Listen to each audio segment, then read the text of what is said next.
I still remember the day the human squad vanished. My name is Vorak, Senior Intelligence Officer for the Kethrian Empire, and I've spent 12 cycles analyzing alien species across 9 sectors. I thought I'd seen everything, but nothing prepared me for what those humans did in the Vex'thor wastes. Let me set the scene for you.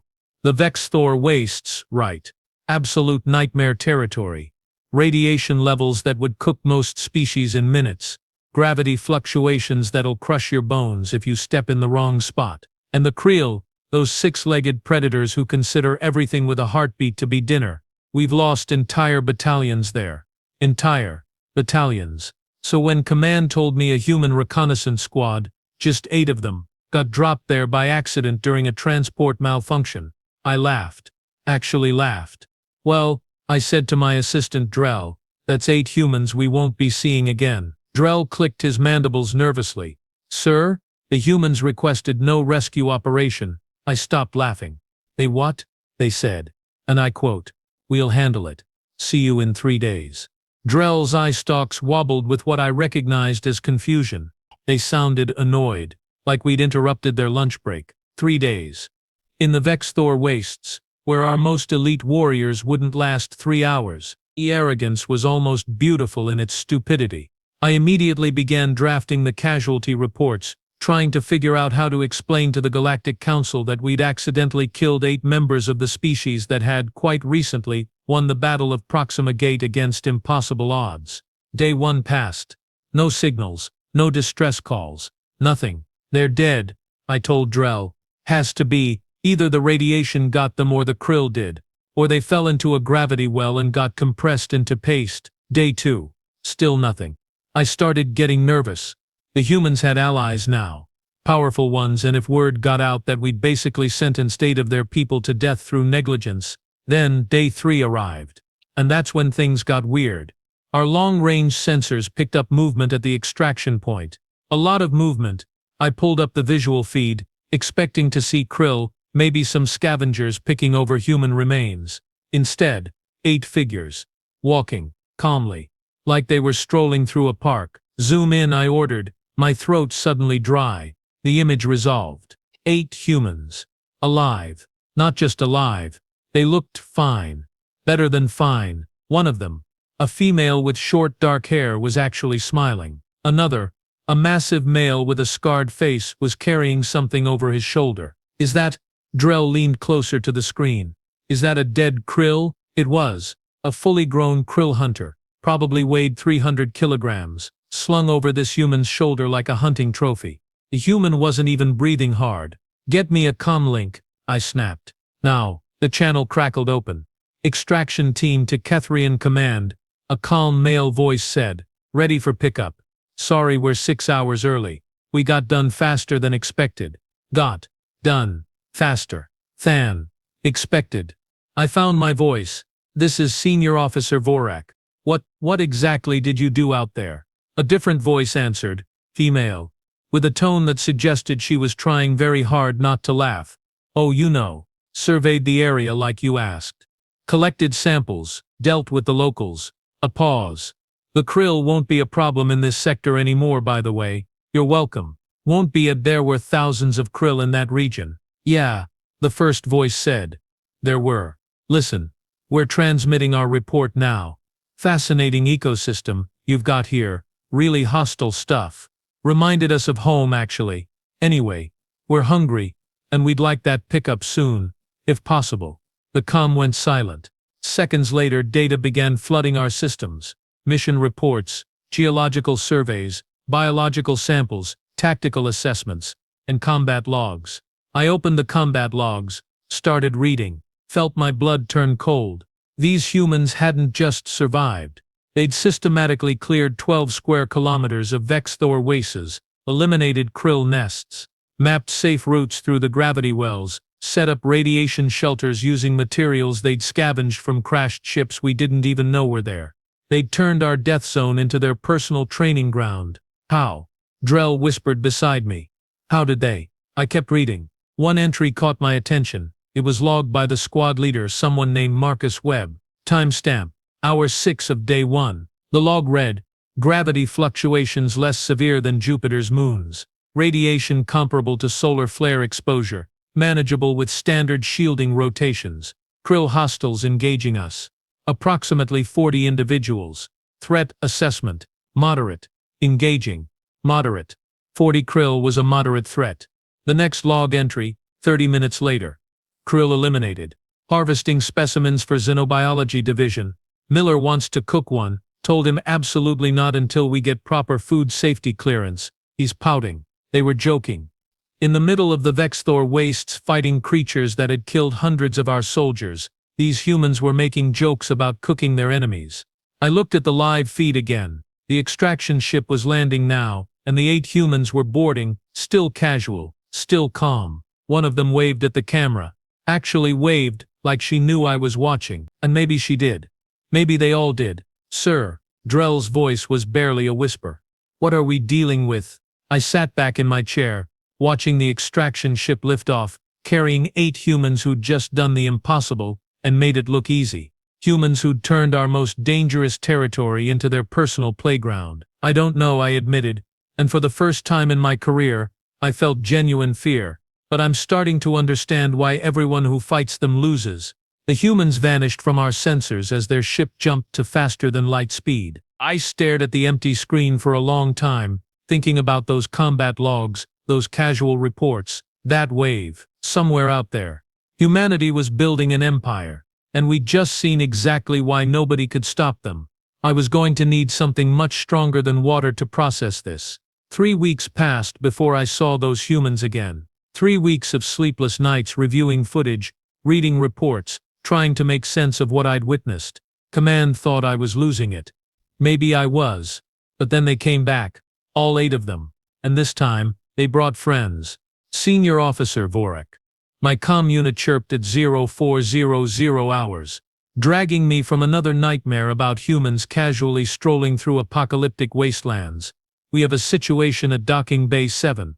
I dragged myself to the security station, expecting pirates, maybe smugglers. Instead, I found 32 humans, standing in perfect formation, wearing armor that looked like it had been through 17 wars and won every single one. Noedex knives. Louvain, Marcus Webb, the squad leader from Vex'thor, grinning, like he'd just heard the galaxy's funniest joke. Officer Vorak. He waved that same casual gesture from the extraction footage. Good to see you again. Hope you don't mind. We brought some colleagues. Heard you've got a Kryll problem in Sector 9. My throat went dry. That's classified information. How did you— Oh please. A female human stepped forward, the same one who'd been smiling in the Vex'thor footage. Her name tag read Lieutenant Kaya Torres. Your encryption is adorable. Took our tech specialist about 4 minutes to access your tactical databases. Don't worry, we only looked at the Kryll stuff, professional courtesy and all. 4 minutes. Our military-grade encryption that took 15 cycles to develop. 4 minutes. Why are you here?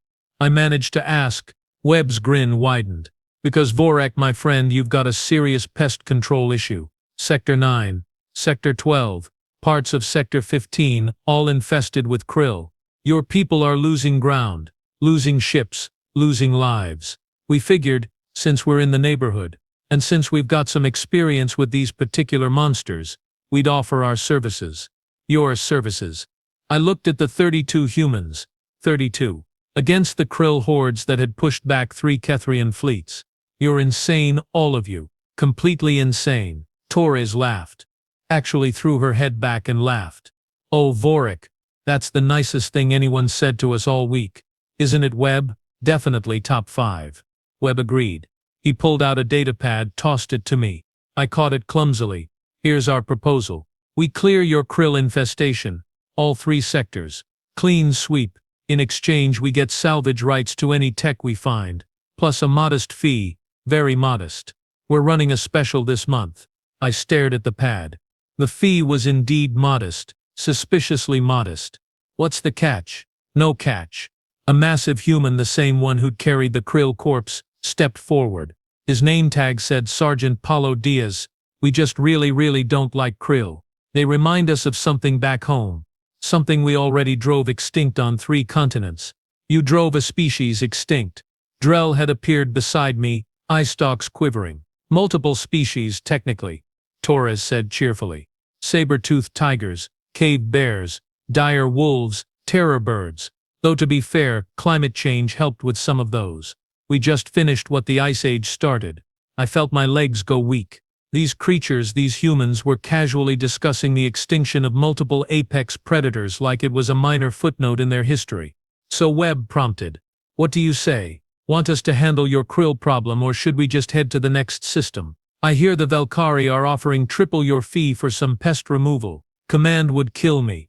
The Council would kill me." This was insane, reckless, absolutely against every regulation in the book. I looked at Drell. He looked back at me. We both knew the truth. Our forces couldn't handle the Kryll. We'd been losing ground for months. At this rate, we'd have to evacuate entire colonies. Fine, I heard myself say. But I'm coming with you. Someone needs to document this, for the historical records. Webb's grin somehow got wider. Outstanding. You're gonna love this, Vorak. We've got a whole strategy worked out. Torres, brief him on the plan while we prep the ships. Torres pulled up a holographic display. I stared at it, stared harder, felt my brain trying to reject what I was seeing. You're going to do what with the gravitational anomalies? Use them as weapons, Torres said, simply. See, Kryll can't adapt to rapid gravity shifts like we can. Our inner ear structure is different, so we lure them into the fluctuation zones, trigger a cascade, and boom, pancake aliens. Very effective, very messy, super fun. Fun. I repeated the word. It felt foreign in my mouth. You think warfare is fun? Not warfare. No. Webb said, rejoining us. Warfare is serious business. But Kryll hunting. After what they did to the colony on Vex'thor Prime before we arrived, the families they slaughtered. His expression went cold. Actually cold. For the first time, I saw something dangerous behind those human eyes. Yeah, making them pay for that. That's going to be extremely satisfying. 12 hours later, I was strapped into a human combat shuttle, wearing armor they'd somehow fabricated to fit my physiology, watching through cameras as 32 humans deployed into Sector 9. What happened next? I still have trouble believing it. And I saw it. They moved like water, like a single organism with 32 bodies.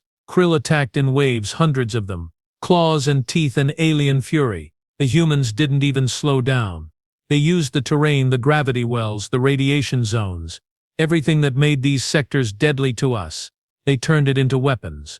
I watched Webb lead a squad into a Kryll nest, watched them fight in zero-gravity pockets, in toxic atmosphere, in darkness so complete my sensors barely functioned. Watched them win. Torres's team collapsed an entire asteroid field onto a Kryll breeding ground. The explosion lit up my screen like a newborn star. Diaz's heavy weapons unit. I don't even have words. They found a derelict weapons platform. Something we'd abandoned decades ago as irreparable. They got it working in 40 minutes, and used it to sterilize 3 Kryll colonies from orbit. 40 minutes. The operation took 6 days.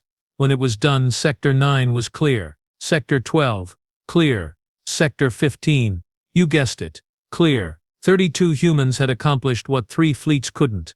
And they'd done it while making jokes on the comm channel, sharing ration packs, and apparently running some kind of betting pool on who could eliminate the most Kryll. Webb found me in the shuttle afterward, still strapped in, still processing.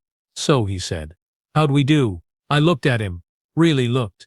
Saw the human who'd just led a campaign that would be studied in military academies for generations. Saw the creature from a death world who'd turned our nightmare into a training exercise. You're terrifying. I told him honestly. Your entire species. You're the most terrifying thing in the galaxy. He considered that, nodded. Yeah, probably. But here's the thing, Vorak. We're terrifying to things that threaten us. Threaten our friends, threaten innocent people. The Kryll. They're monsters. They deserve what they got. He extended his hand. A human gesture of friendship. I took it. But you? He squeezed gently. You're under our protection now. That's what allies means to humans. Anyone messes with you, they mess with us. And trust me, that grin returned. Nobody wants to mess with us. As their ships departed, loaded with salvage and their modest fee, I stood in the docking bay and watched them go. watched humanity's warriors vanish into the stars, off to fight someone else's monsters, to protect someone else's people. Drell approached quietly. "Sir, should we be afraid of them?" I thought about Webb's cold fury when discussing the Vex'thor Prime massacre, thought about Taurus's laugh, thought about 32 humans doing the impossible because someone needed help. "No," I said finally. "Not if we're smart, not if we're their friends. And if we're their enemies." I pulled up the footage one last time, watched humans dance through death like it was nothing, watched them turn our horrors into their hunting grounds. "Then may the stars have mercy," I whispered, "because the humans certainly won't." Somewhere out there, 8 humans had vanished into alien territory. Only humans had returned, and the galaxy would never be the same.